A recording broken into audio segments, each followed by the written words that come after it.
Good morning, dear friends. I, Professor Harsha Gangavane, Faculty of GS College of Commerce, Wardha from BCCA department, and I am going to teach you the subject name DBMS, Database Management System.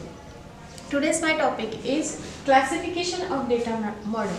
So the classification of data model, among them two classification like user views and external views and conceptual data model that I already explained you in my previous lecture. So next is internal data model, and among the internal data model further classified into three again data model, that is hierarchical data model, network data model. Whereas the network data model again classified into three data model, that is nothing but the simple network data model, complex network data model and limited network data model, which all part I already explained you in my previous lecture. So next topic and today's exactly topic, it is nothing but the relational data model.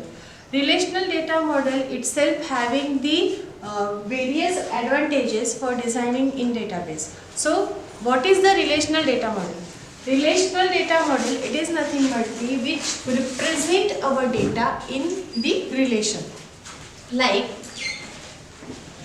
in rows and columns, whereas the all data is to be stored in the form of rows and columns. So according to field, it is called as table. It is called as table. Then it is a cell, which already called as a field, and attribute.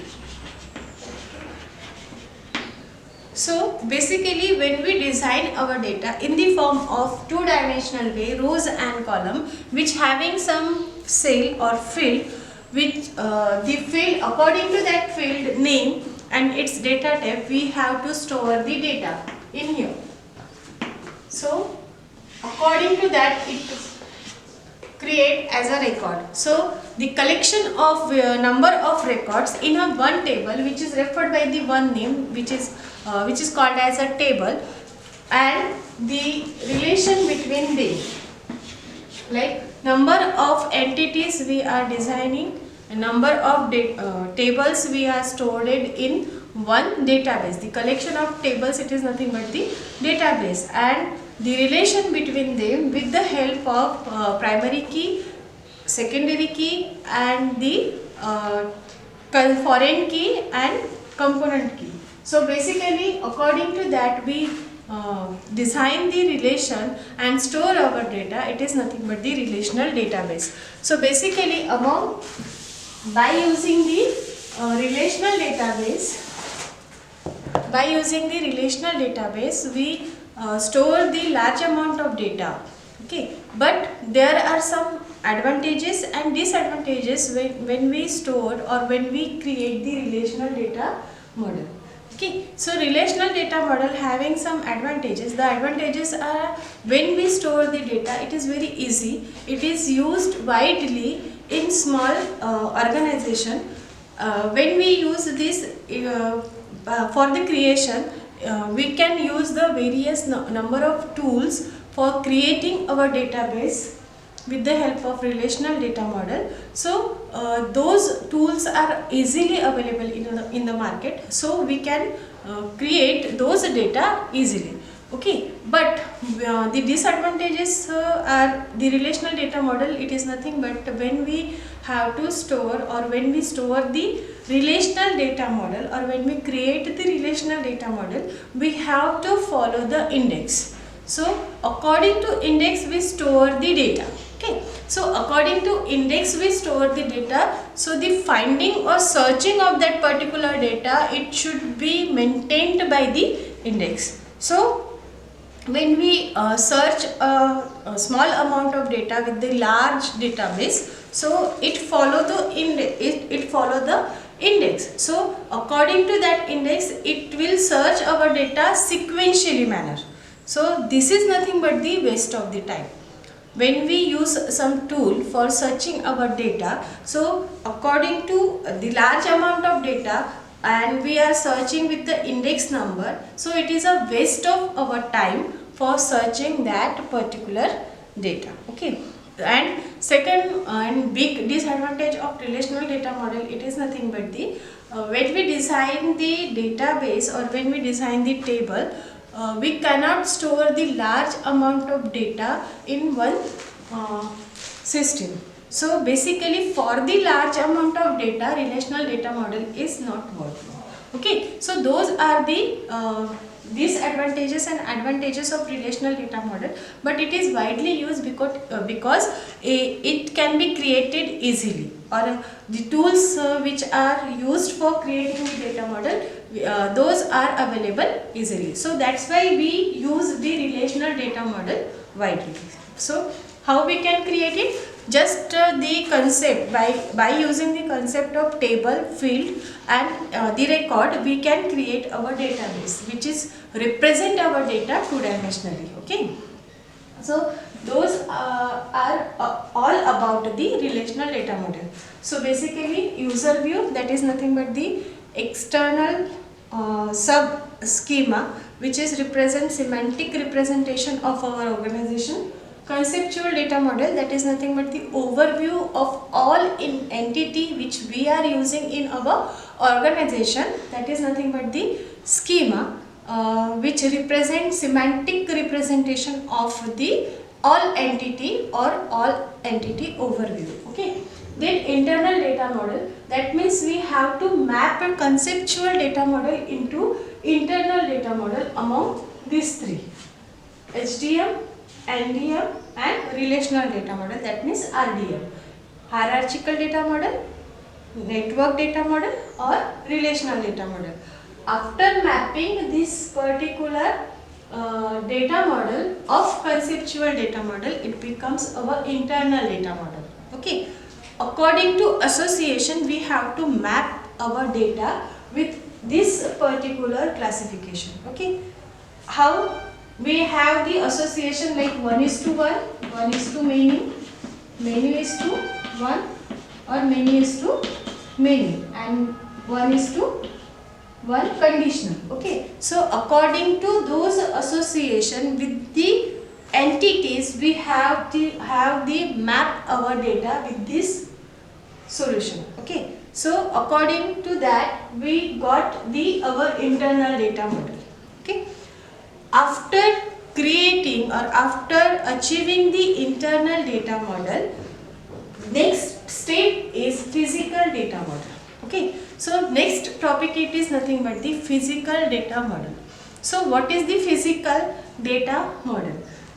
Physical data model, that means the storage area or way to store our database or data in secondary memory location or the actual place in the system. Actual place means the secondary memory location which we used for storing our data. That means the physical data model.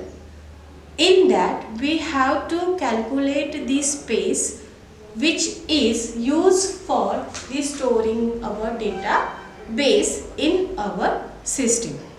So we have to calculate the space, we have to manipulate the where we want to be store that particular data for the manipulation, like deletion, updation or insertion. So basically those are the functionality which is which are performed on that particular database for retrieving our data. So we have to store those data in the secondary memory location. So that particular calculation is done by physical data model. Okay, so the actual storage place in the secondary memory location we have to be calculated, and those particular calculation, it is nothing but the physical data model. So this is the concept of classification of data model, and last one is physical data model.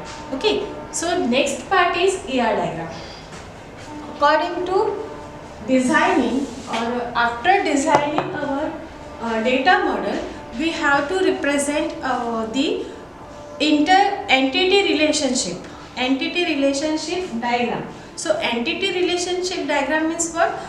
like a flow chart. When we use the flow chart and when we use the some symbol of our flow chart, so according to that or identification of that symbol, we know how the flow of that particular execution of the program. Okay, so when we use the ER diagram, that means the entity relationship diagram, then we represent in that by using some symbol the association between the entities and how many attributes are associated with the entities. Okay, and the primary key and also the particular transaction from one entity to another entity. So in ER diagram, that means entity relationship diagram, we represent the data transaction as well as the entity and its attribute.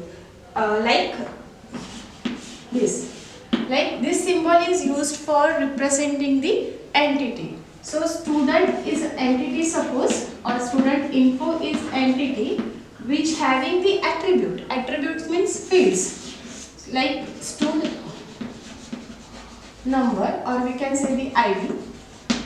Okay, and when we draw the underline for the student ID, then it becomes the attribute which is nothing but the primary key. What is the primary key? Primary key, it is nothing but the which use a key which use the identify our data uniquely. Okay, so it is a primary key. Again, it having next attribute like stud name. Okay, next attribute like stud address.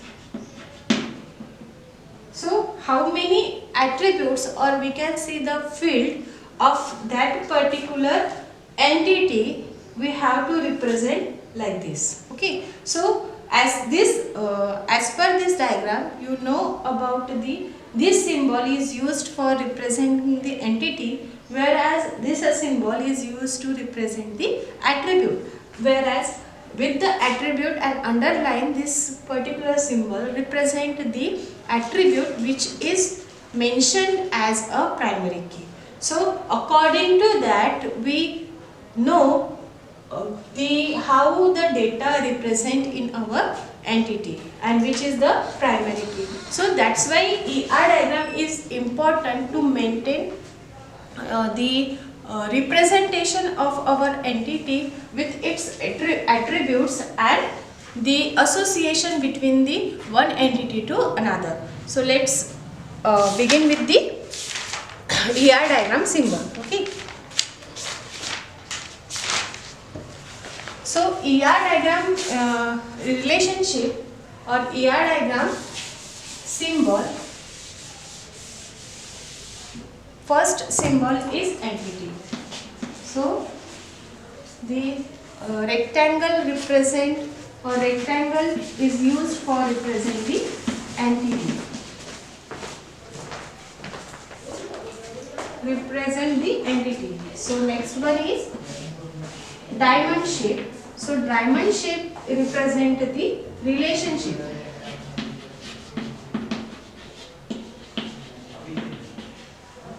Okay. Then oval, which is represent the attribute. Okay. Then again this represent the weak entity. Okay. Double diamond represent the weak relationship.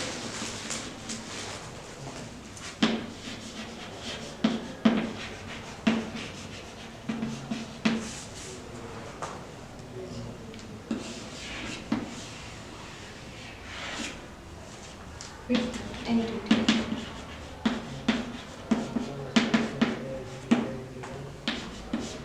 Multi-value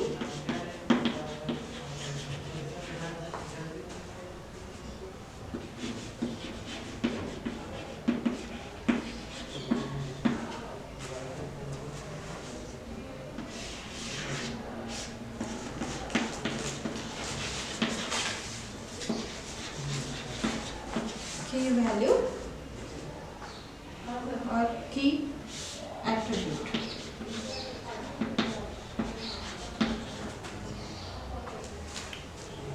Next one I am writing here.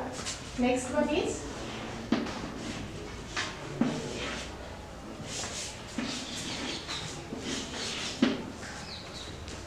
composite attribute. And last one, derived attribute.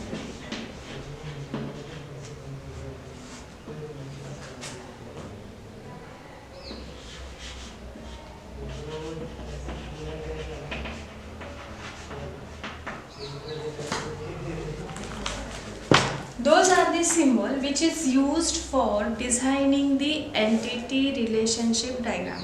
I will explain one by one. First one is a rectangle which is represent the entity, that means the table name. Okay. Second one is a what is it? Diamond shape. So this particular symbol is represent the relationship, whereas the oval shape represent the attribute. This double rectangle represent the weak entity, whereas the double diamond shape represent the weak relationship with the entity, or we can say the weak entity relationship. Okay. So next is like double oval, which represent the multi-value attribute. That means the particular we can say the attribute name or field name which have the multi-value, or user can be store or enter the multiple value for one attribute. Okay. So this one is a key attribute, that means the primary key attribute. Next one is a composite attribute. Composite attribute means the field which value again or we can say the further divided into two subpart. Like we give the address of that particular student, or we can say the field name is a address. So from that particular address we divided the sum part, or the value of that particular address we divided again the sum part, subpart, like city, like line number 1, or like house number. Okay. So those are nothing but the composite attribute. Next one is derived attribute. That means we can derive the multiple value, or from one attribute we can derive the another. So those are the symbol which are used for creating our entity relationship diagram after mapping our data model. Okay. So this is okay for today. In next lecture I will start, or I will give the example of entity relationship diagram with the relationship model. Thank you.